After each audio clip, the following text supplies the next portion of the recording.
speakers and to all the participants who are present with us today. The topic of today's webinar is on navigating the healthcare during the pandemic, that is do's and don't. The concept behind choosing this topic is that, as we have seen, the effect of the COVID-19 pandemic are far-reaching. It has effect not only one to individual, but to everyone as a whole. The settings has to be arranged separately to prevent from further contamination. And with the shortage of supplies, it has affected the mental as well as the physical health of the majority of the health workers.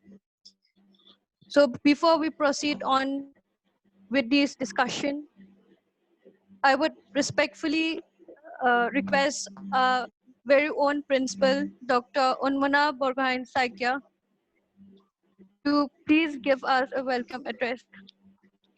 Okay, thank you very much, Rekinti. On the very onset, I congratulate you for organizing this webinar on the theme navigating during pandemic. And I welcome our speakers, eminent speakers from different parts of the country and across the country. Ms. Zemi, Ms. Mahima, and Ms. Bleshi.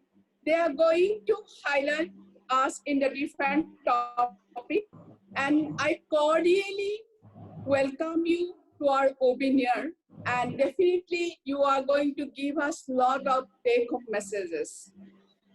I also welcome all the participants from different institutions and from our institution too. And particularly, I, on the very beginning, congratulate the entire organizing team for organizing this webinar. This is the most needed now. The topic chosen under this theme, very vital topic chosen. As we know, at present, healthcare situation is such, like we don't know where to go. If we do not have a proper direction, we'll be stuck somewhere. We'll not be able to move forward, or maybe putting a lot of efforts but not able to succeed. So we have to choose which are the area need to be focused more. There are so many areas we have to relook, redesign, re-innovate, but the topic, the three areas, the organizers chosen very important topic. Number one topic is, like I can say, perinatal care. The delivery, the birth is a natural process, but so much anxiety comes in this process. And now in this situation, it will be definitely double anxiety, and we have to learn a lot what to do, what not to do. This is very important. There are a lot of do's and there are a lot of don'ts. So this is the area that for the future generation, for the future health of the country, future health of our society, we have to really focus perinatal care. The another area is like innovation in the mental health. Mental health technology innovation. Oh my God, we never thought of like that kind of topic. Also, we have to discuss. We have a lot of technology to help us to do our work faster, to leverage our work. We thought that way, but this is the time now. We are getting so much of pressure. We are social distancing, not going to school. Okay, not able to directly communicate with their clients. We are not able to give a smile also. So now, how to connect our mental stability, how to connect our mental vibration with all family members, with the people around, with the patients. So we have to really have to know about the mental health technology. And this is another very important and vital topic for discussion. The third topic is the most sensitive one, is that we all are running of crisis. We are in a crisis, not only in India, all over the world, if we only focus in the healthcare professionals. Now, during this pandemic, only the warrior healthcare professionals, they are standing in front. Before this pandemic itself, there was so much of scarcity, so much of less of human resources. But now it's become like, infinite. So not only the human resources, there are so many other resources, there is a crisis. We need PPE kit to wear to go to the patients, but we don't have enough number. We need to have lot of facilities, not only in the hospital. We need to have, if the patient has been quarantined, we need to have some toiletry facilities, like all these things at separate. But particularly in our country like India, by looking at the poverty line, so many people are there, and they are still not having their sanitary latrine. And where they can have an individual one and a separate one when they are having the home quarantine. So this is the picture at the home. For the picture at the hospital, there are so many things, there are so much of crisis that we have to struggle. So this is another topic that area, definitely all these three brilliant, young, energetic speakers are going to throw a light and depth of knowledge, lot of take-home messages for us. And I just wish all the best for this discussion. With this, I'm ending my words. Thank you, Rikinji. Thank you, ma'am. So moving on, let me just introduce a little bit about the speakers. So before that, I would like to say, I'm Ms. Riginti Nongkunri, the Assistant Lecturer of the OBG department here. As the moderator of today's webinar, respectfully welcome you all once again to visualize and to hear this webinar, which we have selected the topic as navigating healthcare during the pandemic, do's and don'ts.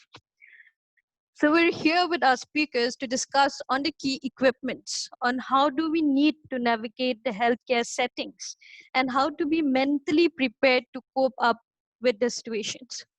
So welcome our first speaker of the day, Ms. Jenny S., a professor of the OBG department, CMC Vellore. She completed her master degree in the year 2009 from CMC itself in the Department of Obstetrics. She's a member of the TNAI, a member of the Nurses League Christian Medical Association of India.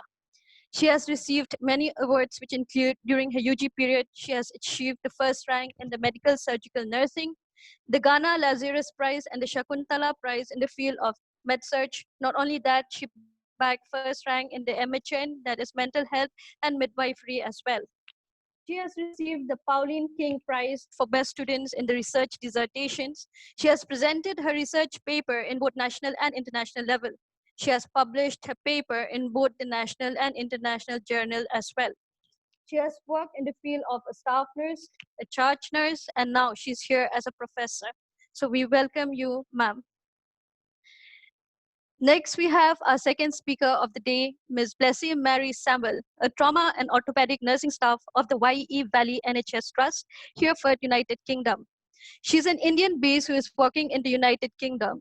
She completed her master degree in the field of medical surgical nursing from Father Muller College of Nursing, Mangalore. Presented paper in the national level, and she's a special expertise in the field of cardiac and emergency department. She has been working as a staff nurse in the intensive care unit of Father Muller Medical College and Hospitals, and in the medical ward at Honman Parampil. So we welcome you, Ms. Blessy Mary Samuel. We have our next speaker with us, Ms. Mahima Patrick, a lecturer in the Department of Mental Health of the Geetanjali College of Nursing, Udaipur.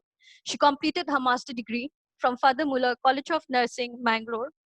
She has worked as a clinical instructor cum nursing educator of the Fortis JK Hospital, Udaipur, published her research paper in the national level. She has attended several training like the BLS by the American Heart Association, training in the National Institute of the Mental Health and Neurosciences. So we welcome you, Ms. Mahima Patrick. So welcome all once again. So moving on with the first discussion of the day. As we have seen, millions of mothers all over the world embark on a journey of parenthood in the world as it was before. They now has to be prepared to bring a life into the world as it has become. So how do we navigate the settings when it comes to taking care prenatally?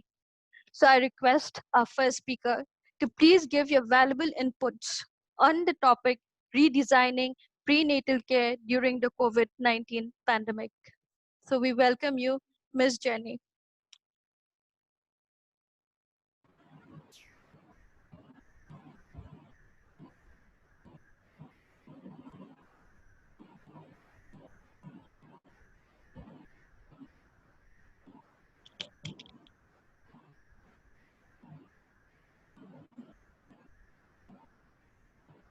Good afternoon, everyone.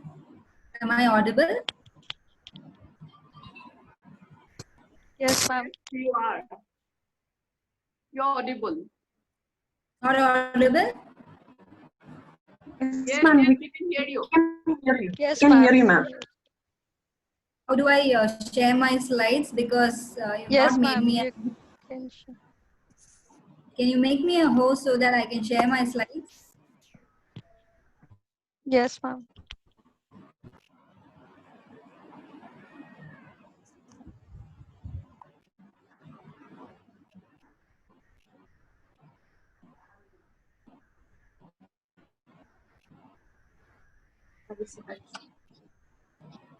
Okay. Good afternoon, everybody. I bring greetings to you all from Christian Medical College, College of Nursing, CMC, Vellore. It is indeed an honor and it is a privilege for me to be a part of this e-seminar. And I would like to thank the principal ma'am, the organizing team for giving me an opportunity to be a part of this. Without wasting much of a time, I would like to get into the topic. The topic given to me is redesigning prenatal care during this pandemic, which is called COVID-19. So before that, I would like to introduce what prenatal care is. Prenatal care is nothing but a care received or care given to a pregnant mother through the course of pregnancy. And also it evolves around these three important objectives, that is to provide regular checkups, to treat and prevent potential health problems, and also to promote healthy lifestyle for the mother and the baby. This prenatal care, the term actually is not a very old term. It is just a century old because we all know that when a woman delivers, definitely there is a person who assists her delivery, and that person is called a midwife. Okay, so from the time the human race existed, we all know that the midwifery also existed along with that. So we have midwives from the beginning till I'm not going to great grand history of how it all started, but I'm just going to give a small history about how it all started. So midwife is a person who is with the women during the time of delivery. So we know that only the time of delivery was given so much of importance rather than the pregnancy. So who is this midwife? This midwife is a person who's an experienced person in that community, and she is a person who is actually believed to have a lot of evil powers, magical powers, and it's so a lot of myths around the midwife. The first literature that is recorded about the midwife is in the Bible. Okay, the Bible records that there were Egyptian midwives who took care of the Hebrew women. So that is the first literature which talks about women. So we know it is an ancient history. Midwifery is actually started long ago. But what about this prenatal care? Till the recent, even in 15th and 16th century, we did not have something called prenatal care. I'll just give you a small history, not dating too back, but the beginning of the 19th century, there were a lot of myths, taboos, and cultural beliefs surrounding this prenatal care. After the Crimean War, when Florence Nightingale came, we had a group of nurses who tried to give prenatal care, not comprehensive prenatal care, but it was only instructions and teachings were given to mothers during the later part of her gestation. Even after that, the prenatal care was not organized and most of the deliveries were happening at home. Okay. Then we see in the middle of the 19th century, the surgery, after the invent of anesthesia, we had medicine. surgery, and a lot of other specialty which came up. But even then, obstetric care wasn't even a specialty, not even recognized. But the midwives were taking upper hand in giving prenatal care, and they were giving prenatal counseling, they were conducting deliveries, but the physicians were not involved. Only they were consultant when there was some need or some emergencies. Okay. Now, when 20th century came up, we had a current pattern of prenatal care which emerged. And the present pattern that we are having now is actually it actually evolved in 20th century. So we know that the current pattern that we are having is a traditional method, traditional prenatal care. This traditional prenatal care actually focuses on regular antenatal checkups. Okay, it emphasizes on monthly visits for the women in the first and the second trimester, and after the second trimester, that is from 24 weeks, that is from 28 to 36 weeks, the women to come to the hospital every 2 weeks for her regular checkup, and after 36 weeks, it was a weekly visit. This was having in mind the high income countries. But there was little evidence, research evidence behind the number of visits and the outcome of pregnancy. So the WHO actually recommended a minimum of 4 visits. So that should be a mandate. Every woman during pregnancy has to definitely have 4 antenatal visits. That was a mandate. So we understand that the existing prenatal care system is an 100 years old system, and also the guidelines which was laid for these prenatal care is actually laid by American College of Obstetrics and Gynecology, which was put in late 1950s. So we know that we are quite old. So even with a lot of improvements, where the government has introduced a lot of improvements like a cream on a cake, okay, a lot of new health policies come with every change in the government. We have different government putting in different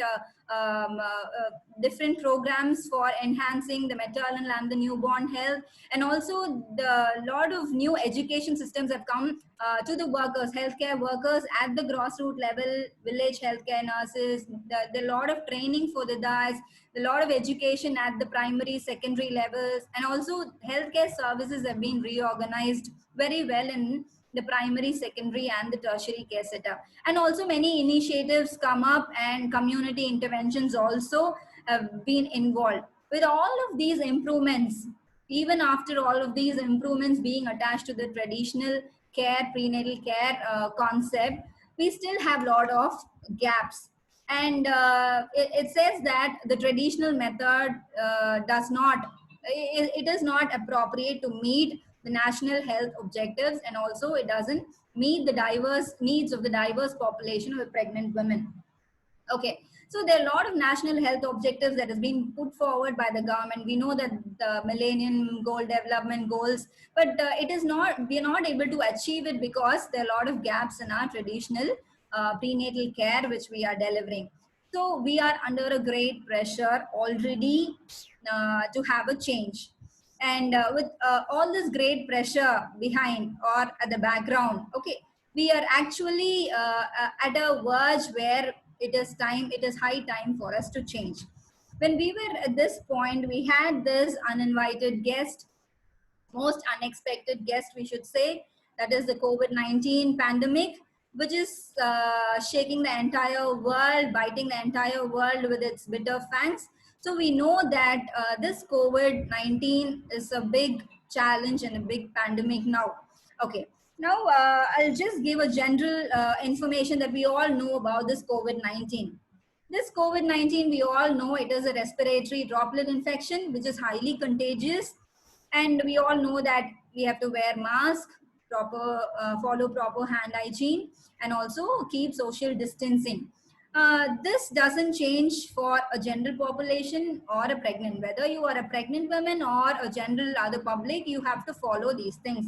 So it doesn't change. But what is new in pregnancy? Is there anything that is new during pregnancy? Is there any relationship between which is very different from the other general population? So we'll see some facts between this COVID-19 and pregnancy. Okay. Pregnancy is not considered as a high risk population to contract this infection. It is actually a good news for us. And we all assume that pregnancy is a condition where our immune system decreases and we are prone to develop infection. Suppose if we get infection during this time, that is pregnancy, we might end up having severe infection. That is our assumption. But so far, the researchers doesn't say that we are more likely to the pregnant women are more likely to contract the infection. Okay. Then the next one is there is no evidence saying that there is early pregnancy loss with COVID infection, and also there is no evidence telling about teratogenicity, or we have not found any congenital anomalies or chromosomal defects because of this COVID. But we cannot understand it completely because it is a novel virus, and also we know that we need long-term data to come to a conclusion about this teratogenicity and early pregnancy loss. So for now, COVID-19 is not an indication for medical termination of pregnancy. And, suppose if a mother who's pregnant acquires COVID-19 infection, she gets a mild flu, an upper respiratory infection, or she develops mild pneumonia, we have to keep in mind that she will definitely have good prognosis. If it becomes a severe respiratory infection, severe pneumonia, then the mortality might come near. Okay. Now, pregnancy with heart disease is definitely a high risk for the mother if she acquires COVID-19. Definitely, this pandemic upsets the psychological state of the mother, increasing depression and anxiety. So this is one of the important field that we have to touch when we are giving care for a prenatal mother. Okay. Now about the transmission of COVID. Vertical transmission, that is transmission from the mother to the fetus through the placenta, is possible. There is a recent article in Hindu, the national journal, but says that they isolated this virus from the placenta and they isolated this from the cord, the fetal cord, and also it was seen in cervical secretions. So we have an evidence that this this transmission, vertical transmission, is possible with COVID-19 virus. But the good news is the breast milk is not shown positive for the virus. So breast milk can be given for the newborn when the baby is born. So we don't have any research or any records showing that the breast milk has this virus. With all this in mind, so we know about this COVID, we know about the traditional prenatal care. Already we are under a pressure for a great change because it was not meeting the diverse needs of the population, and also we were not able to achieve the national health goals and all. So with all these in mind, we know that we are facing this pandemic. It is a great challenge indeed, but it is also an invitation for us to redesign the maternal infrastructure. Okay. We cannot be redesigning every areas, because certain areas which is not at all appropriate has to be completely taken off and we have to rebuild it completely. So when we are trying to make changes, or when we are trying to redesign and rebuild, we have to remember that these changes might remain permanent also even after the pandemic fades away. With a lot of research is being done on this COVID, we understand that every day, every week, there are new researches, new inferences that we are getting from the lot of researches which is being done. So we have to keep all these things in our mind when we are trying to redesign the prenatal care setup or health infrastructure. Okay. Now, I'm going to put in 3 important recommendations under redesigning, which is being put by most of the hospitals across the country and across the globe. What are the 3 important recommendations? The first one is we have to limit the clinical visits. The second important thing is encourage virtual visits. The third important one is provide support to the pregnant women.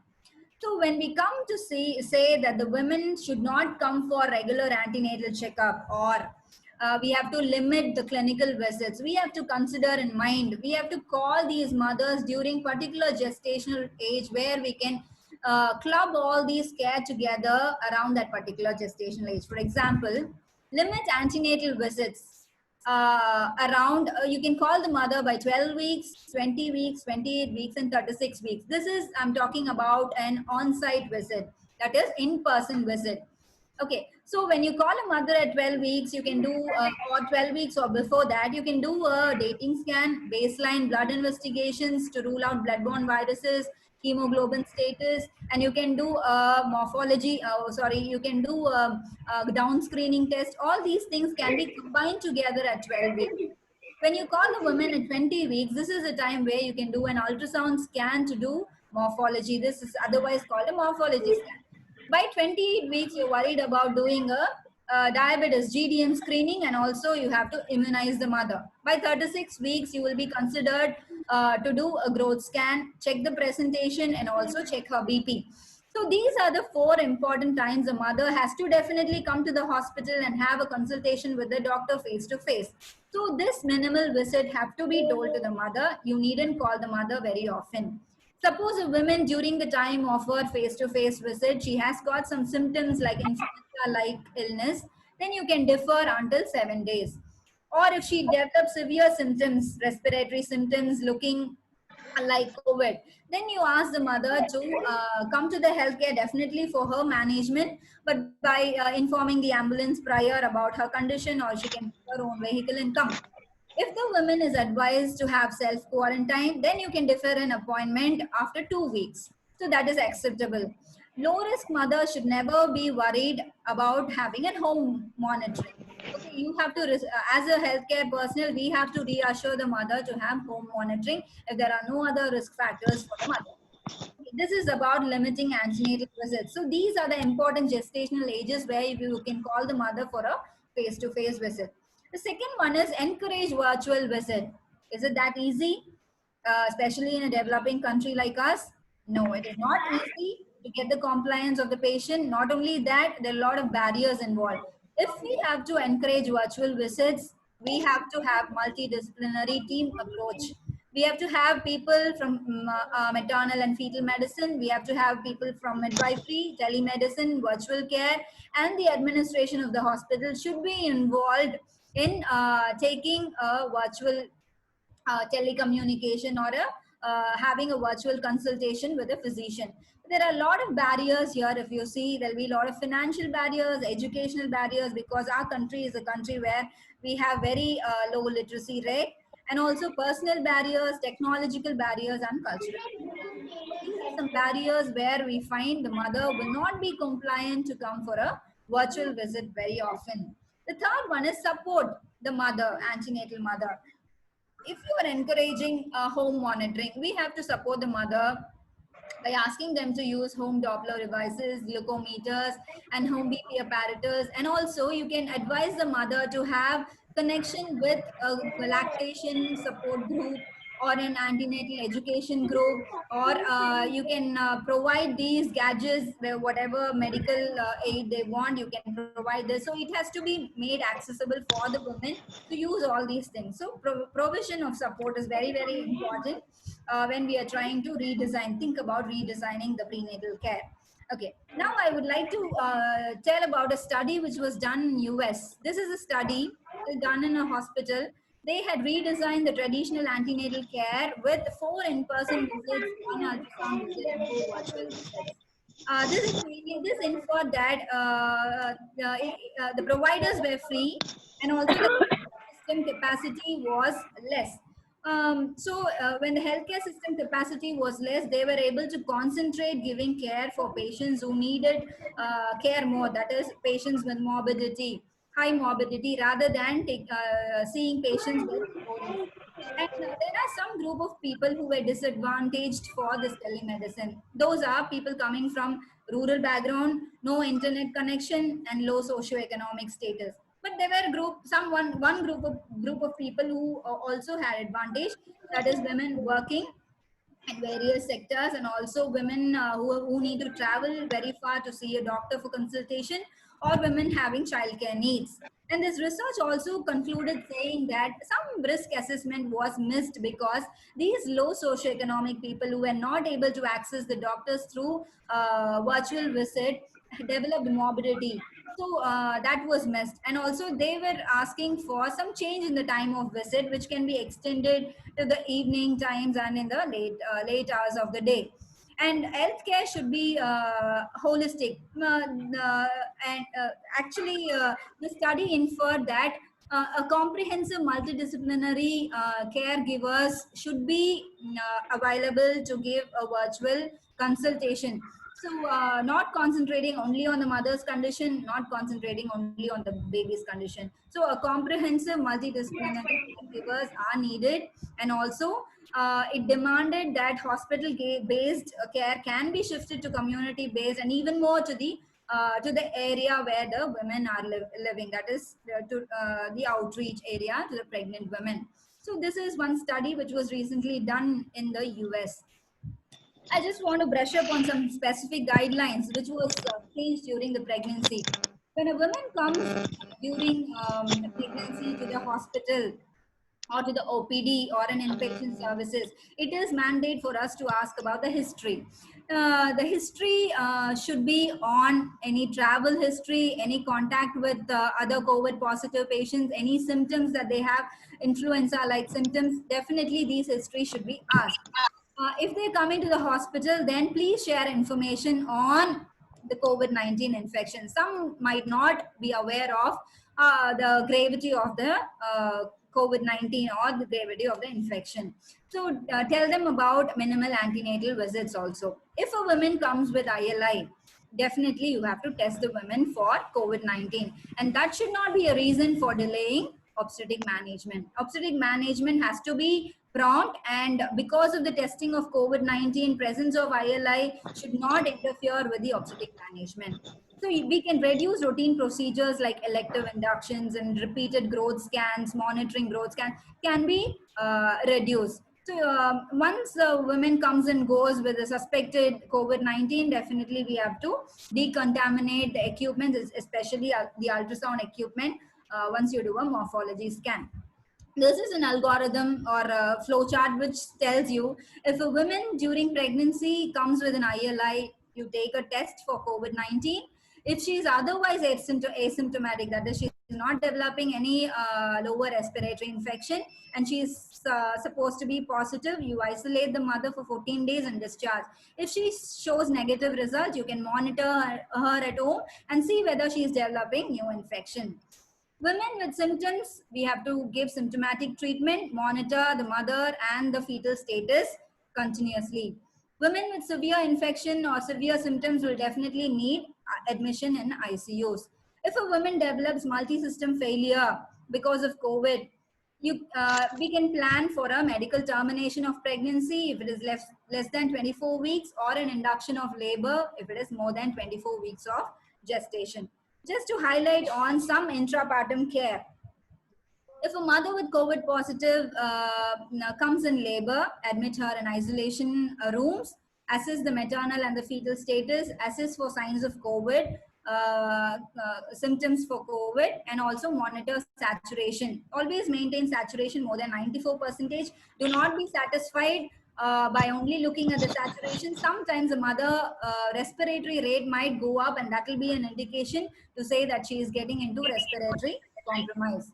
Discourage use of inhalation analgesia intrapartum, because this is Entonox is one inhalation analgesia which can be used, which can generate aerosols, and that will cause transmission of the COVID. And also, the mode of delivery is not usually influenced by the COVID-19, presence of COVID-19 or not.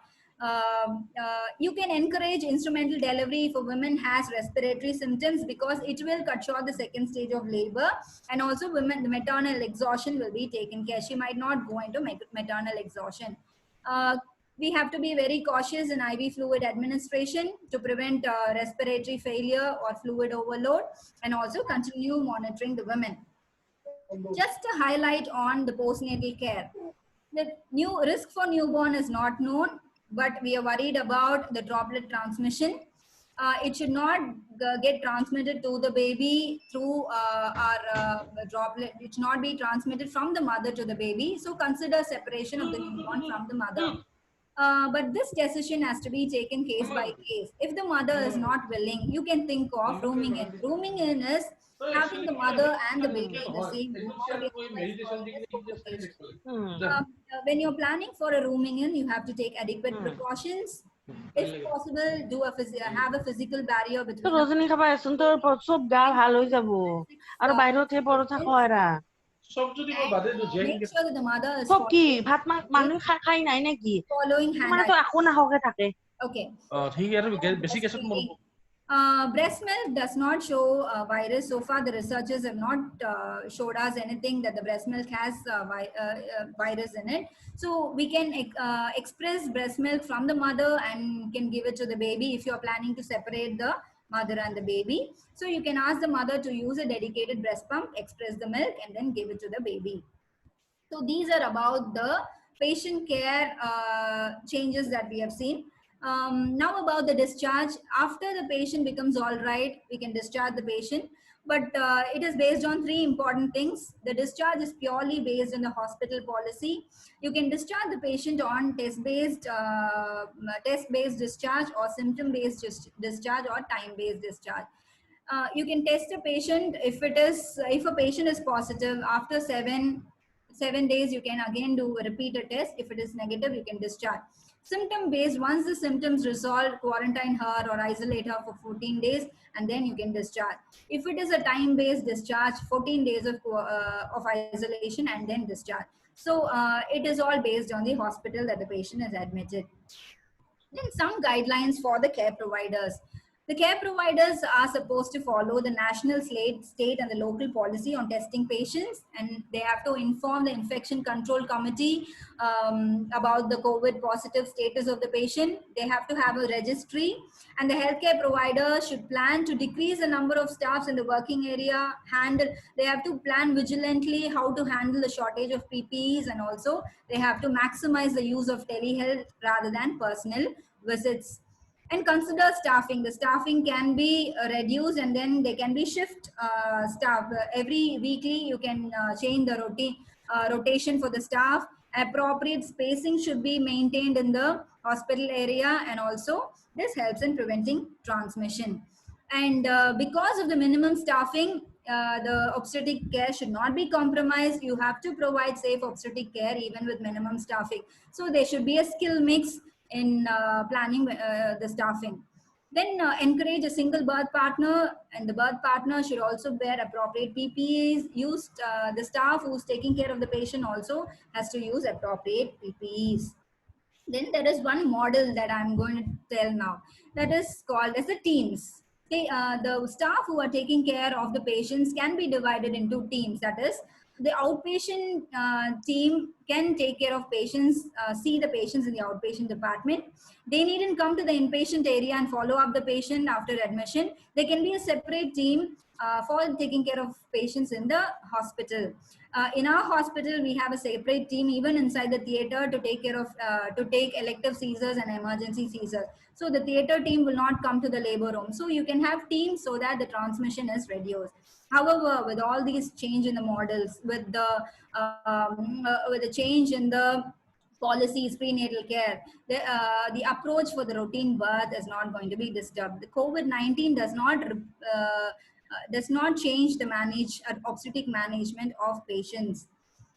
Now, the question is, with all these background, is healthcare a right or is healthcare a luxury? This is a question. We know that there are a lot of gaps between the healthcare providers and the recipients, that is patient.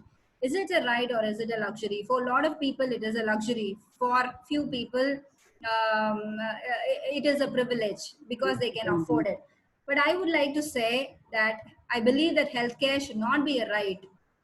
Should be it is a right, it is not a privilege. So I would like to close with a quote saying that we have a big challenge in front of us, that is we have to provide effective, efficient and equitable patient care, which also should be flexible and patient centered. So are we delivering it is a question, and we in our future we have to see that it has to be delivered. So there is a big gap between that.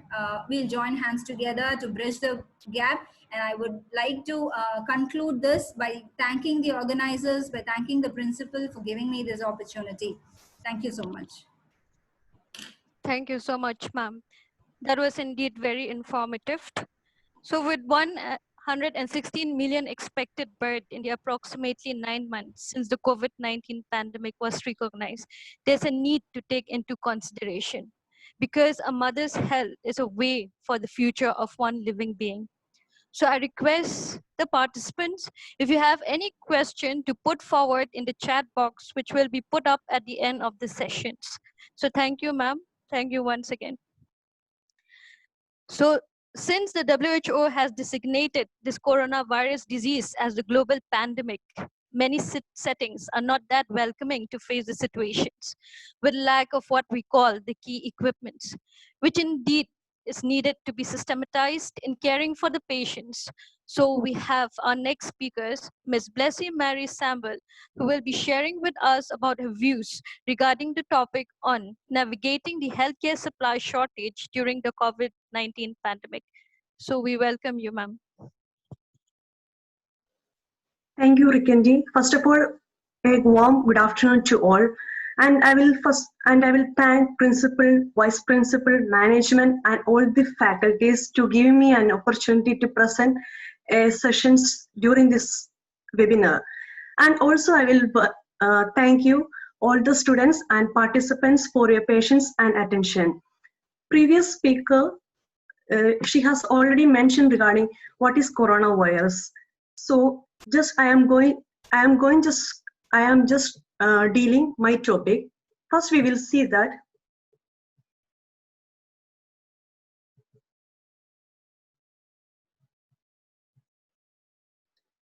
my topic is navigating healthcare supply shortage during the pandemic of COVID-19.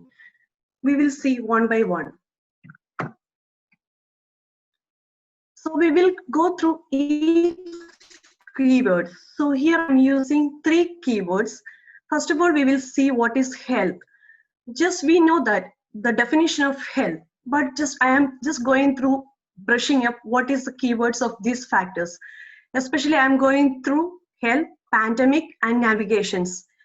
What is the definition of health according to WHO? WHO says that health is a state of complete physical, mental, and social well-being, not merely the absence of disease or infirmity. If the health is maintained well, it helps to maintain other factors such as economic factors, social factors, and the list goes on. And we know that if the health is good, the society will be maintained good. If the society is good, the whole nations will be benefit from the particular person. Next, we will see what is pandemic.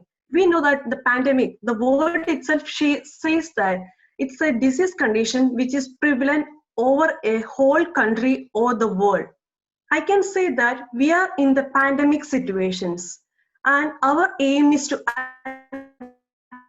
achieve a whole health towards each individuals. How we have to maintain this health? So before aiming to the particular goal, we have to find which way or which is the path we have to follow. This path is called navigations. The definition says that the process or activity of accurately ascertaining one's position and planning and following a route. So here it clearly states that it's a clear path to identify how we have to go through and achieve the health. According to my topic, now I am going to discuss how we are maintaining in UK. I am working as a staff nurse, registered nurse in orthopedic ward, and we have come across many patients like COVID positive. Initially, I was working as a staff nurse in daycare unit, but due to these pandemic situations, they have stopped all the elective surgical cases and they have redeployed us to many COVID wards. So we have just come across different scenarios. Now I am going to discuss each topic. So first we will see proper PPE, bed availability, proper swabbing facility, ambulance services, accurate number of staffs, especially the redeployment, antibody testing, separate lift facility, availability of hand gel, separate entrance for staff and patients, proper continuous educations, mass fit testing, correct usage of signboards, medicine distributions, proper disinfections and waste segregations, bath after the duty. You may feel funny for that, but it was our reality. And uniform management, isolation rooms, and correct hydrations and nutritions. We will go through each one of that. First one, we will see what is the parameters. So first one, we will focus on the PPE, personal protective equipments. We got adequate number of personal protective equipments, but some point we got some lack of mask. So we got PPEs like gown, gloves, and mask. I have already mentioned that we were having some amount of scarcity for the mask. During that particular situations, our management has decided to do a mass fit testing. What is the meaning of mass fit testing? It shows that the proper shape and the position of the mask, which help to support or just protect the person who is providing the healthcare services. During these situations, they will take us, or each employee will be taken to the test, and the employee will be just giving one kind of mask. Like different kinds of masks we were having, especially 8050B. Bleshi, And will you put on slideshow? yeah, is that okay, ma'am? No, you could have put on the slideshow. Yeah, I have already.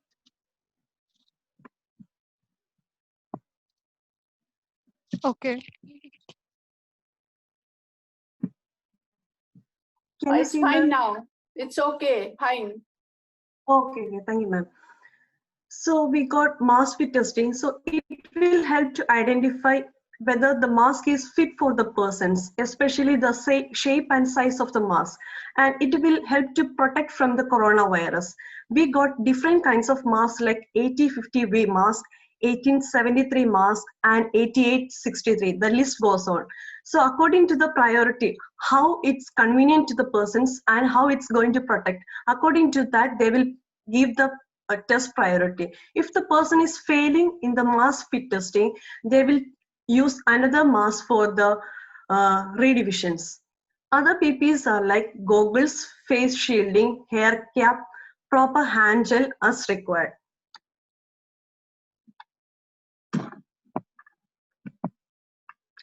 Next, we will see what about the bed availability.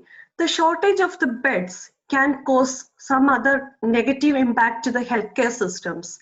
During our pandemic situations, we were having a lack of beds facility. We never expect this is going to happen to us.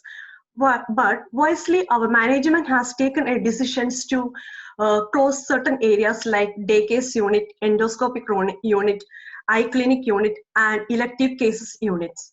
During the situations, we have selected, as I said earlier, they have stopped all the elective surgeries so that the day case will be closed for temporary basis. And they have started day case unit as a dirty ITU. The ITU itself, they have divided into two categories. First one is clean ITU, other one is dirty ITU. Clean ITU in the sense they are keeping only the clean patients without corona infections, those who are admitted, and if they need high priority care, they are admitting to the clean ITU. But in case of dirty ITU, we are admitting the corona positive patients who require high amount of medical attention. And during the situations, they have provided the dirty ITU with adequate number of ventilators, oxygen supplies, proper number of beds, and central monitoring system. And also they have provided for the agency nurses, normal nursing staffs. I have already mentioned that certain areas they have closed, especially the day case unit, endoscopic unit, eye clinic, theaters. So those staffs they have promoted as a corona ward staff nurses. And also they have restricted visitors and relatives during the hospitalizations. These are the ways we try to overcome our bed shortage. Next, we will see what about the swabbing and antibody testing facilities. If the person or the staff, they are showing the symptoms of COVID-19, especially increased temperature, or sore throat, severe headache, and respiratory distress, they can inform to the A&E, Accident and Emergency Unit. They will connect these particular patients to the swab hubbing team. So what they are doing, swab hubbing team, they will find out the location of the particular person and they will go to the person's house and they will do the swabbing of nose as well as the throat. And the results will be out within 24 to 48 hours. And if the patient's symptoms are worsening, they can directly come to A&E. And one more facility we got, antibody testing. If the patients wants to know whether they have infected with coronavirus, they can do antibody testing as well. And next facility we got, ambulance facility. We have to appreciate the hard work of the ambulance team. If the patients are not able to come themselves to the hospitals, what they can do that they can inform to A&E. The A&E people, they will connect to the ambulance team. Ambulance team will identify the location of the patients and they will bring the patients to the hospital. During the transportation, if they need any emergency, medical emergencies, the medical teams will be present during the transportations and they will provide the care to the patients if required. I have already mentioned regarding the adequate staffing. During these pandemic situations, almost all the staffs, they were having mental stress. And some of them, they already affected with coronavirus due to the exposure. So during this particular situations, we have closed day case unit, endoscopic unit, and also eye clinic units. So these staffs, they were with willingly, they have just attended the continuous nursing education classes. So in those particular classes, what they are doing, they are giving more importance how we have to overcome this pandemic situation, how we have to do the proper management, how we have to treat from the nursing aspects. All the training they were doing to the patient staffs, and they were just exposing those staffs to the particular area. In that situations, before the redeployment, if the staffs are not confident, they will provide 2 weeks of supernumerary period. During this supernumerary period, they can learn under the supervision of a research team or a senior staffs. These are about the staffing, adequate staffing, because initially we were having some number of shortage in staffing, but through these methods, we try to overcome all those problems. Next, we will see that proper lift facility and entrance facility. Proper lift facility. As we know that due to these pandemic situations, I am not asking to build a new lift or anything, nothing like that. Here, we got at least 2 lifts each areas. What we have done here, we have created green lift as well as a red lift. Green lift only for the patients who are not affected with corona.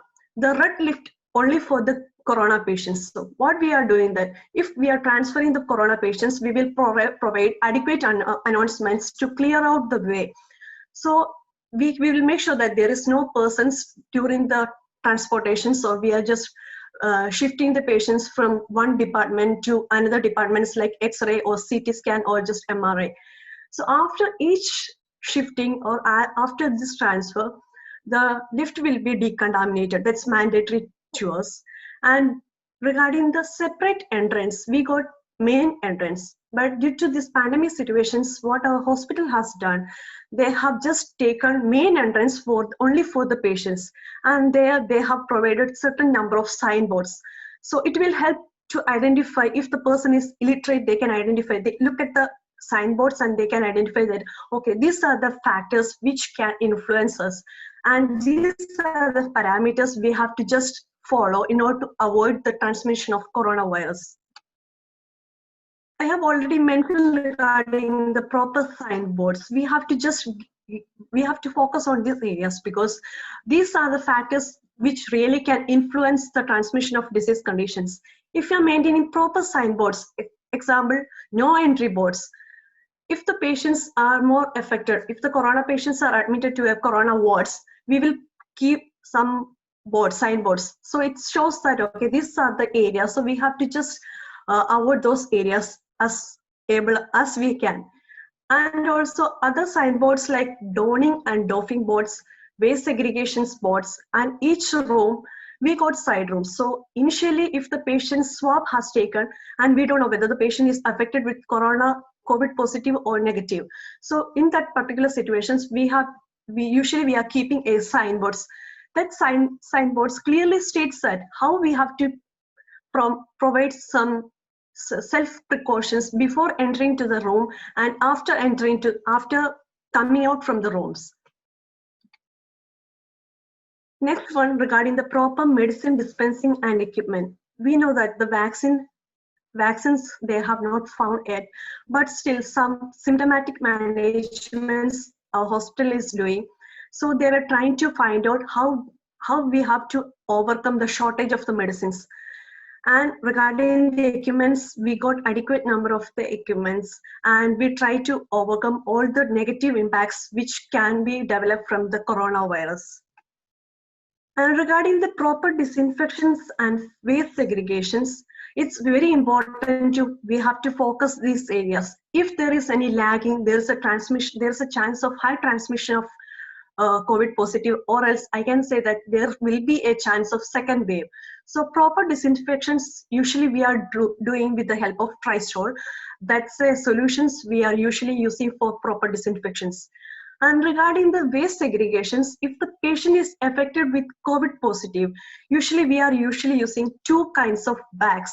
First one is red bag, which will be soluble at 30 degrees Celsius.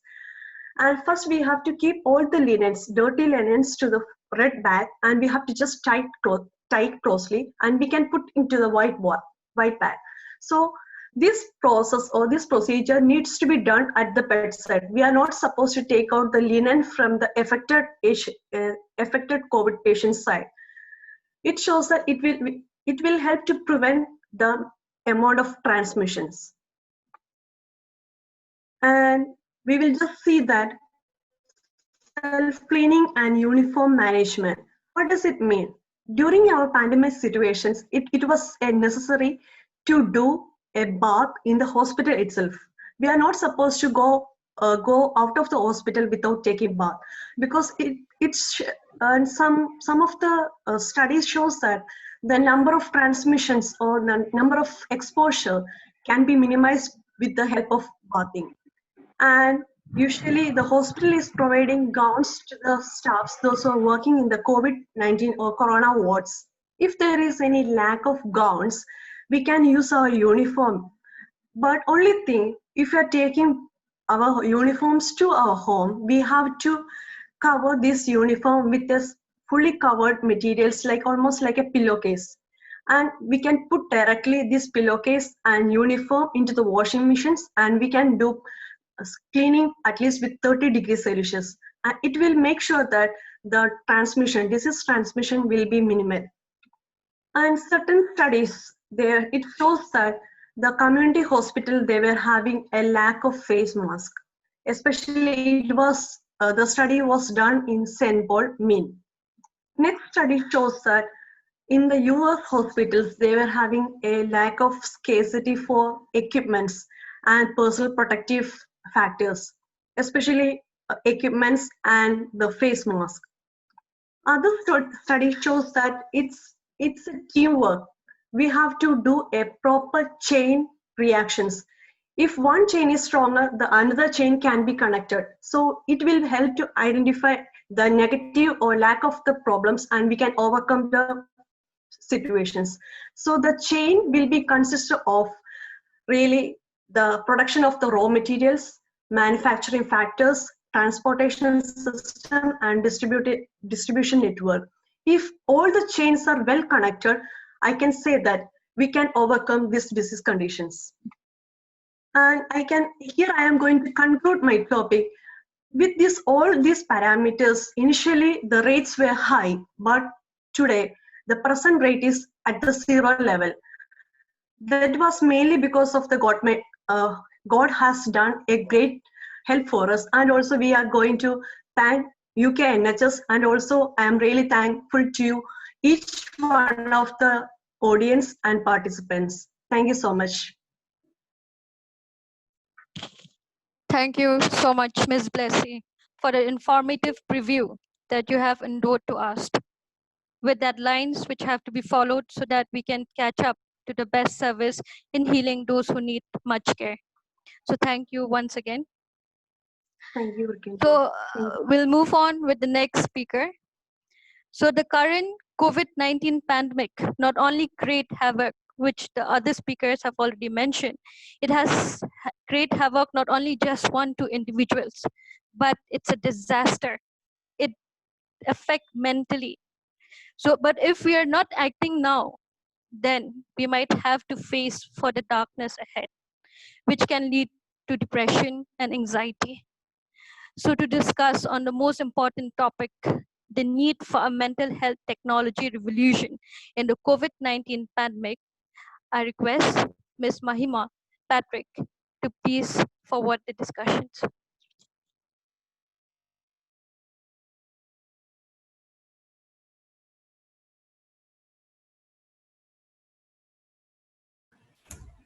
Okay, thank you, Rikanti. Hope I'm audible to everyone.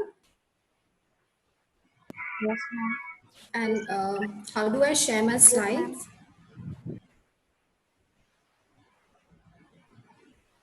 Okay, yeah. Ms. Blasi, can you just disable your slide share so that the other speaker can share a slide?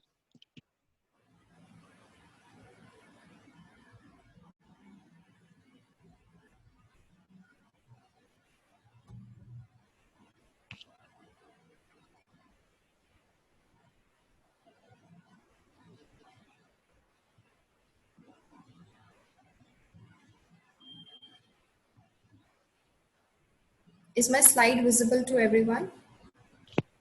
Yes.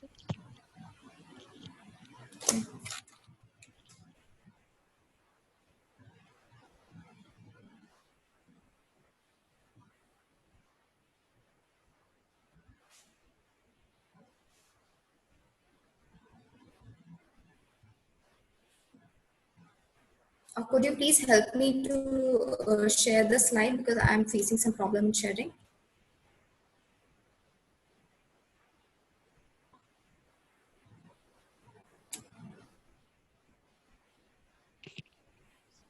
Sikha Moni, are you here to share the slide? Yes, ma'am. I will share. Please share.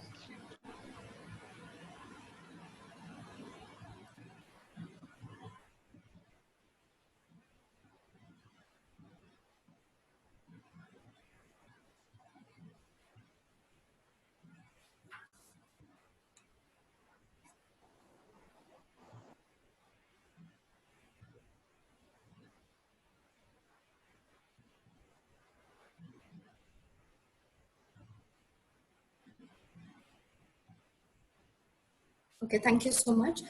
So very good evening to all. Welcome to this online platform. Welcome to this online platform to all the leaders, participants, and viewers.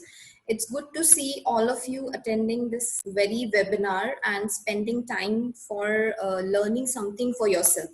And being a healthcare worker, you all, being a healthcare worker, you all can navigate people and community about keeping good mental health during this pandemic situation. Hats off to everyone that you choose, that you have chosen this this platform to spend time.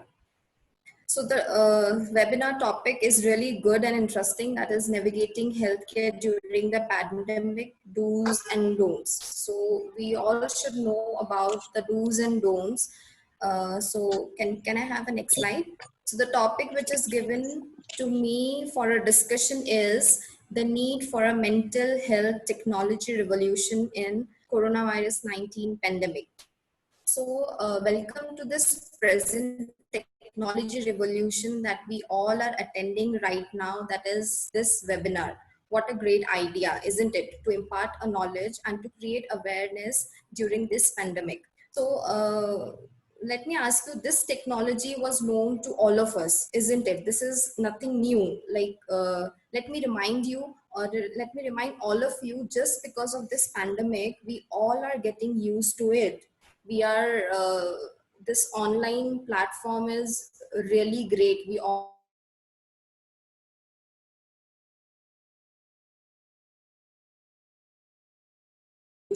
that is happening in this 2020. Isn't this amazing 2020 year?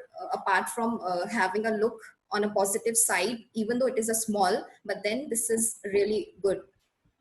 So let's discuss upon the topic which is given to me. Next slide, please. That is, so here we will discuss about mental health, that is a need of the hour. So our society and even we are aware about mental health, but sometimes, majority of the times, we fail to acknowledge it. Even we being a part of healthcare professionals, we hesitate to share, to speak. Sometimes we choose to keep quiet, suppress our emotions, feelings, and think that this is it, this is life, and it has to go on. Yeah, that is true. It has to go on. Life has to go on. We should move on, but not in a maladaptive manner. The mental health illness, it has gained control now. It is much more worse and dangerous than the pandemic declared worldwide. Now, people are realizing how important their mental health is, and they are finding all possible ways to be mentally healthy. They are searching on the Google and every possible way, wherever the help can come from, they all are seeking that mental health, especially. Recently, the Indian Psychiatric Society, they have conducted a survey and has acknowledged that there is a sudden inclination in the mental health issues, like all the psychiatric emergencies, be it major or be it minor, but they are into an inclination. And the possible reason behind this is the restriction which is imposed worldwide to everyone. Not even a single individual is spared. That is social isolation, maintain distancing, not going out from our home, like for almost more than a month or two, we were inside our house during that lockdown period. So it's high time for all of us to keep a pace and not forgetting being healthy. So let's discuss some technological revolution that are already existed, but they are into trend now. So the first technological revolution in mental health or seeking mental health is in the next slide. So you can say technological revolution, or to be more concise or to be more clearer, we should say digital mental health revolution. With the picture on the slide, you can know that you have to take care of your health with the help of phone. So we argue that what we need during a public health crisis, during this public health crisis, what actually we need related to mental health. So we need a digital mental health revolution that has to be scaling up the delivery of confidential mental health. So seek a person who wants to seek a mental health, they are not very outspoken, or they don't want to discuss into a public. It has to be a confidential matter. So how we can use the technology revolution or digitalization in seeking mental health. So it has to be very confidential mental health services to the patient across the wide range of platforms, right from the tele-mental health to the mobile interventions. The telehealth, you must have heard, you all must be knowing about it, but there is a new concept, tele-mental health, to a mobile intervention such as application and text messaging. So here we will discuss an overview of technological tools, which all are the technological tools nowadays that can be used to seek a mental health during this pandemic. So we will discuss upon that. The first one is telehealth. That is in the next slide. So the slide which you are able to see, this is a screenshot of one of the hospital, well-known hospital and JCI accredited, NABH accredited hospital. It is a screenshot of the site of that hospital, that they are providing telehealth services, including tele-mental health services. They are providing counseling sessions through the help of this technology. So there is a crucial role for the use of teleconferencing software for the therapy sessions during this pandemic. So few countries, including India also, they have provided online psychological counseling and self-help, which was widely rolled out by the mental health professionals. They are in a process, or they are conducting many counseling sessions for people with the help of this teleconferencing, and it is a successful one. Not only in medical, not only in hospitals, this trend is now taken up by the medical institution, universities, and academic societies. Now they all are into developing online counseling session for the people. On the other hand, to this technology, of course, technology is, when we are talking about technology, there are disadvantages also. So to this technology, the disadvantage is because of lack of internet services or the availability of Wi-Fi, because there is a limited data plan. So what we can do in that case? So there are ways to encounter this problem, that we can come up by telecoms, all the companies, they can come up with a free internet services. However, long-term strategies are still needed to be developed further, widening the digital divide, including providing affordable high-speed internet access, improving usability of telehealth program, awareness. So these all can be overcome with the help of many other solutions. So this is one of the technological revolution, that is telehealth, that includes tele-mental health also. The next one will talk about mental health smartphone applications. So you can see on this slide, there are a list of applications. This is actually an application in your smartphone. You can download it through Play Store, and on the right hand side, you can see the logo of that particular application. So importantly, the use of personal mobile phones nowadays in present, they are into a larger percentages. Okay, so some people, they have smartphones. Not everyone, but majority of the people, they have smartphones now. So mental health applications are something new that have shown effectiveness in decreasing symptoms of depression and anxiety. It is taken from one of the study. Because of COVID-19, multiple meditation and wellness applications are being designed by the private sector. Many of you must have downloaded also. When you surf through social media like Instagram, Facebook, Twitter, many of the advertisements are there that so and so meditation or wellness applications are there. Even the small clinics, they have their own applications. You can download it and you can take advantage of many of the options in that applications. So the private sector, they are into the process of developing all these applications, and it is free available. And now they have temporarily opened these applications for a free membership to aid in the ease of anxiety, and the majority of these are being mindfulness application. So one of the application I went through was like a meditation app only. I've just downloaded it. So there are meditation musics, they guide you. If you can plug in your earphones and you can give time for that, so it will give you a very good experience. Right? You're sitting at your home and you can experience a good relaxation technique. So having these applications to get help is a good initiative, but awareness about these all is also important. So when a person is aware about such technology, you need to make others also aware. So the next technology revolution upcoming, in the next slide, you can see I have shared a suicide prevention app. So this app, it says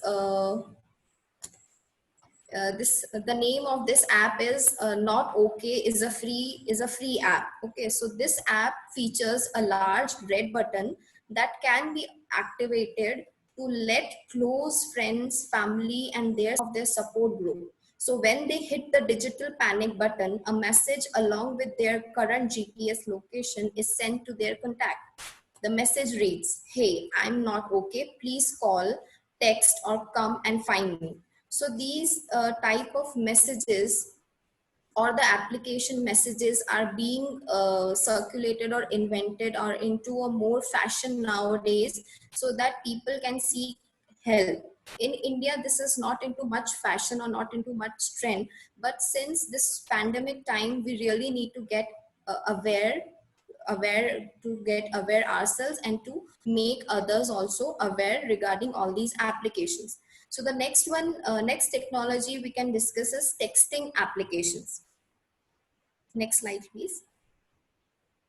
So the next slide, which is visible to you all, this is my favorite from all other technological revolution. This is my favorite. So what happened is recently a message popped up in my inbox, and I usually don't open inbox messages as it's always about some commercial advertisement or auto-generated messages. But since our known people, they do not do inbox message, they all obviously they have other social media like WhatsApp and Instagram, so we communicate with that. Now this inbox message is not into that fashion, so I do not open it. But this message I happened to open, and I was reading it, so I was very happy that this message, it said to me, I'll read it for you all as you can, but then also I want to read it for you all. So it says, as your trusted health partner, Max Bupa is with you amidst the current coronavirus outbreak.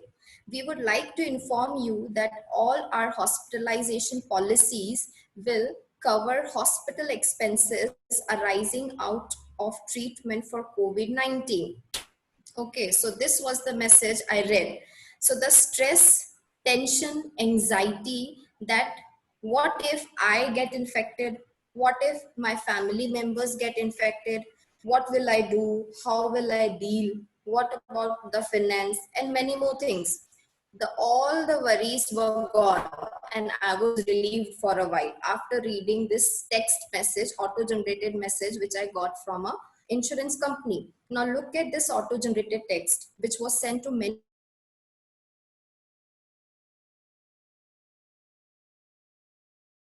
others are there. So anxiety, worries, stress, everything was gone. Everything was gone. So similarly, if you notice, now slowly everything is coming back to normal. All the big brands are advertising about hygiene and safety measures they are taking. They are taking even a online ordering food. If you order a food right during this pandemic time, now this unlocking is going on. So you can see they are into that messaging or the advertisement area that we are having a good hygienic, we are having a zero contact delivery, they are sanitizing their hands while delivering, they are wearing gloves. It is everywhere now. They are making people realize with the help of text messages and the advertisement. People will be like, oh, they are following all these precautions, so it's safe to go buy, purchase, eat and everything. Okay, so we all are trusting them, and our stress is reduced, anxiety is reduced. We all are traveling in cabs, eating from outside, staying in the hotels and whatnot. So a simple text has impact nowadays. So next is next revolution, technological revolution, is social media. What more I can say about this? Everyone is aware and everyone is so active in the social media, and I should say during this lockdown everyone is overactive.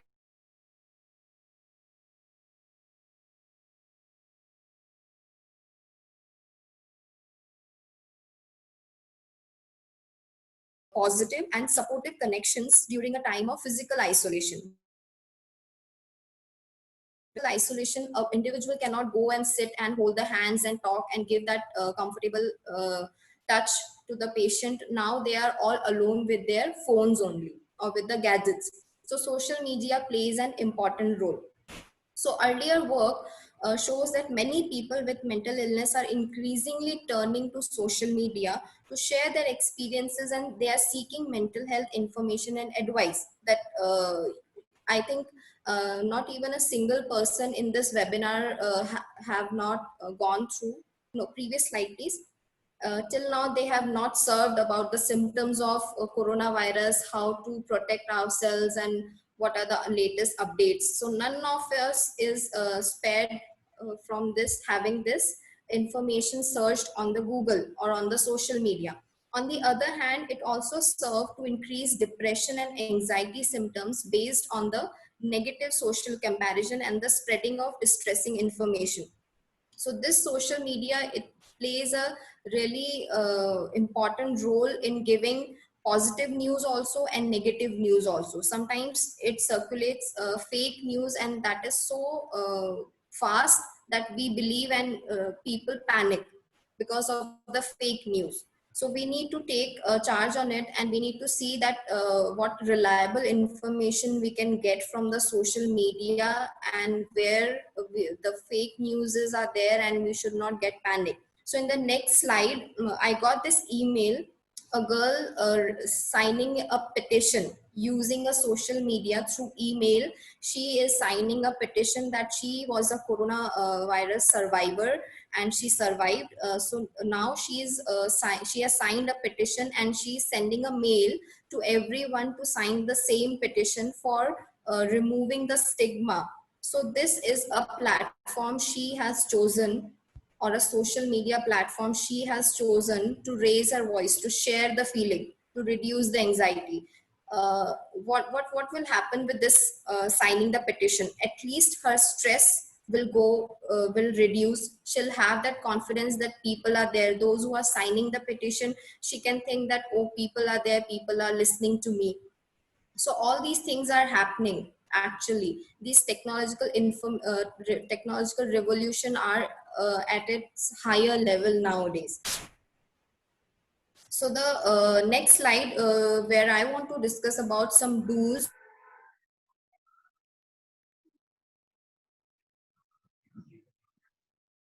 pandemic to your family and friends. Be in contact with your family and friends. Don't lose contact. Then stick to a routine. Whatever you are doing, wherever you are, just stick to a routine, because it will help you to gain confidence and to relieve the boredom.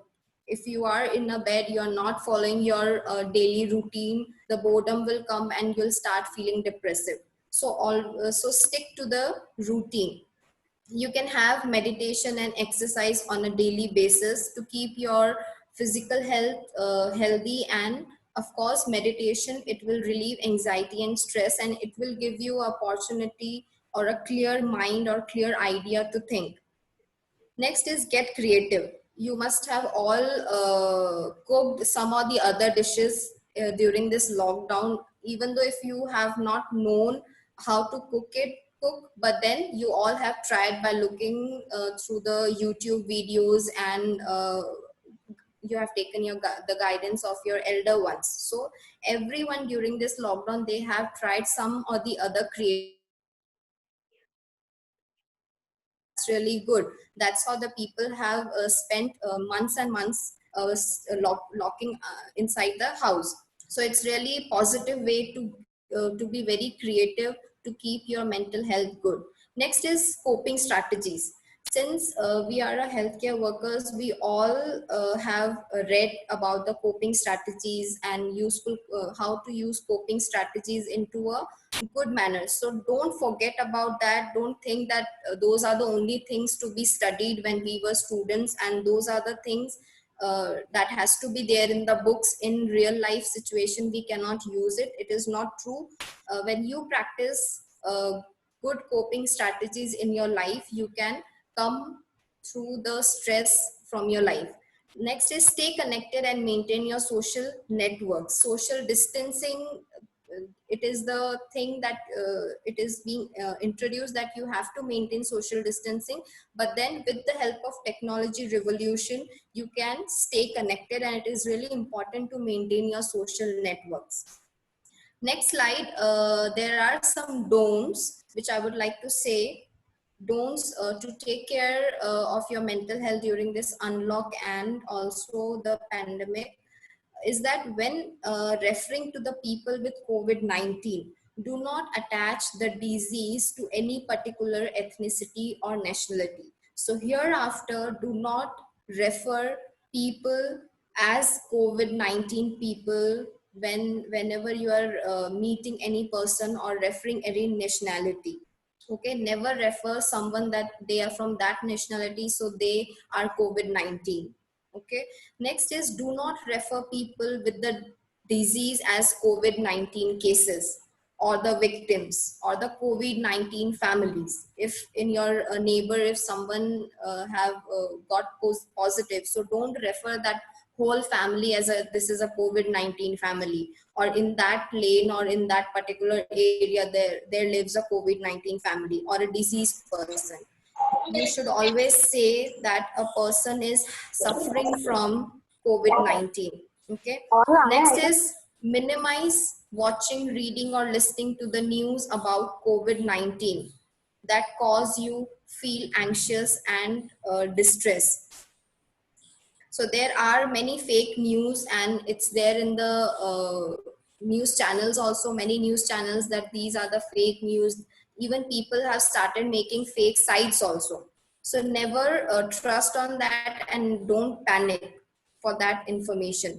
Do not use negative coping mechanism or maladaptive behavior. When there was a lockdown, and now people have to face the consequences of lockdown, like they are losing their job, they are not able to earn their bread, or they are not able to live their livelihood in a manner they were living before. So do not go for a negative coping mechanism. Don't suppress your emotion, don't suppress your feelings, or don't go for maladaptive behavior like addiction, drinking, taking drugs, ending your life, suicide. So don't go for a maladaptive behavior. You're always cared by your family, so talk to them, talk to your friends, seek mental health care services with your neighbors, and those who know how to seek mental health services, kindly give awareness or provide awareness to others so that they can seek mental health. So this was it from my side. Thank you. Okay, thank you so much, Ms. Mahima. That was indeed intensify and beneficial too. We hope we have inculcated these discussions, which was interestingly based on the need of the hour. So we have end with the discussion. So we have a question answer round, which will be questioned by the participant. If you have any question regarding these topics, so you please put forward, Ma'am Sophie. Yes, thank you, Kinti. So thank you very much to all the speakers. It was such an interesting and informative session. So right now questions are pouring in, so I will just directly go to the first one. So this question is for Miss Jenny. So if you can kindly answer which mode of delivery will be most preferable during this COVID-19 pandemic? Hello? There are a few questions that I would like to answer. There are a few questions which has been put up. So the first one, the first question is asked on breastfeeding. Okay, I would like to address to the breastfeeding. Okay, sure, Breast ma'am. milk is very important, so you can advise the mother to express the breast milk in a dedicated container and give it to the baby. Okay, rather than having a direct breastfeeding between the mother and baby, it is very easy to express the breast milk, because breast milk does not have the virus. You can express the breast milk and then give it to the baby. Someone else can feed. That is one thing, because breast milk doesn't have. Suppose if a mother is very wanted to feed the baby, she always have to follow the precautions: wear mask, wear gloves, take a bath, okay, put a towel across and take the baby, feed the baby and give it to the relative who is not positive or who is not having any symptoms. That is about breastfeeding. The second question is, how can perinatal transmission be reduced? From the mother to the baby, vertical transmission, we can't do anything through the placenta. During delivery, I guess there is no indication for an elective seizure here, because we know that HIV positive, if a mother is HIV positive, we can go in for elective C-sections, because during elective C-section, the contamination of the maternal and the fetal blood occurs. So to reduce that, we go for elective seizures But unlike HIV positive, we have not got any evidences to go in for an elective Caesar for the COVID-19. Okay, so we don't have much research on suggesting an elective C-section for a patient with COVID-19. The third question which was raised is about the instrumental delivery. Instrumental delivery is not for COVID-19. It is to reduce maternal exhaustion if a patient has respiratory symptoms. Suppose if a patient who is COVID positive develops respiratory symptoms, that is, she is having increased breathlessness, during the second stage of labor, she might have maternal exhaustion. To cut short that, we want her not to undergo second stage of labor, might as well do an instrumental delivery and deliver the baby. That is the main reason for why we are applying an instrument, not because it will decrease the transmission of the virus. That is not the important thing here is we don't want the mother to undergo to have a maternal exhaustion. The next one is emergency LSE. Elective LSE is we do a COVID testing within a week's time we can do. But in an emergency LSEs, we don't do that because we always anticipate normal delivery. Mode of delivery, doing an emergency C-section is not an indication. So I would like to emphasize here that every mother has to be treated as COVID positive. They might be asymptomatic. So whatever precautions that we have to follow, the respiratory precautions that we have to follow, we have to do it even in labor room, even in theater, wherever we are posted. Precautions has to be followed whether they are positive or not positive, because if they are not, if we don't know the status, we have to consider them as suspects because most of them can be asymptomatic. So that is my answer about emergency C-section. The mode of delivery is not influenced by the presence of COVID in a patient. Mode of delivery, a normal delivery is always the best. If you're going for a C-section, that should be with an obstetric indication. COVID-19 is not an indication for performing an elective or an emergency Caesar. In case of conducting normal delivery or in case we are taking for a C-section, always it is better for us to consider any patient as COVID positive or a suspect patient. Thank you. Any other questions if you have, you can put forward. Okay, ma'am. I think that's all. Thank you, ma'am, for your answers.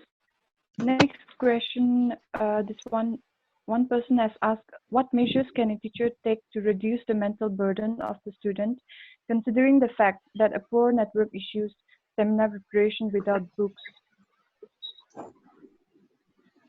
I think this one, Ma'am Mahima, she can answer this question. Yeah, am I audible? Yes. Yes.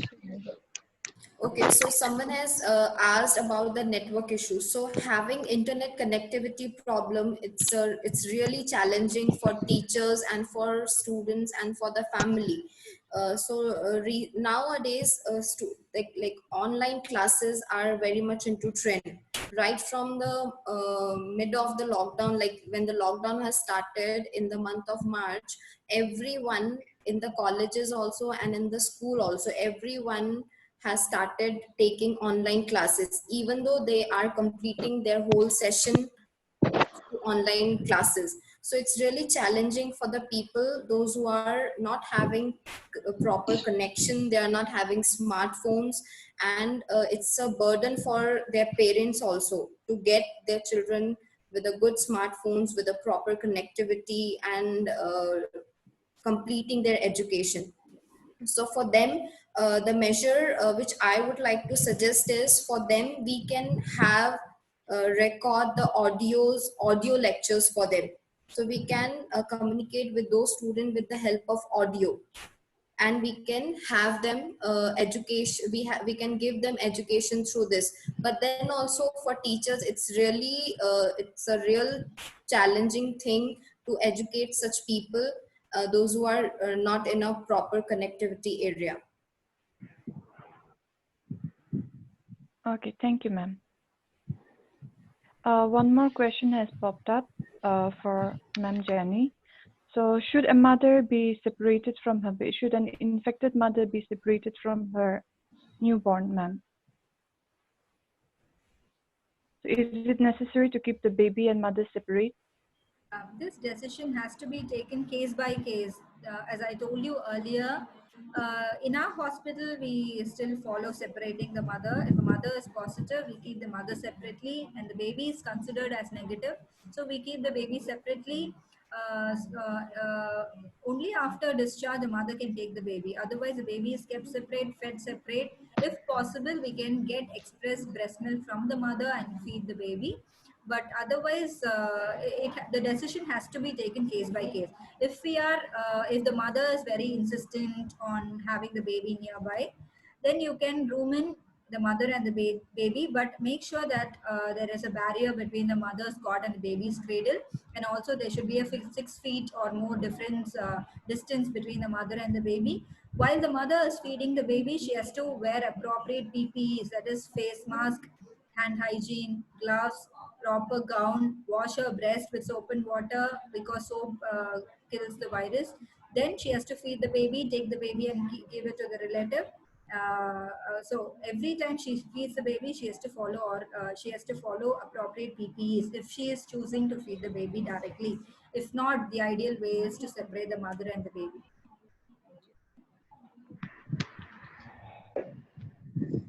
Okay, ma'am. Thank you.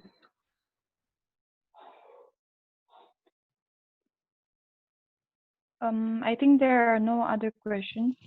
So Okay, then thank you to all the speakers and to Ms. Sophie.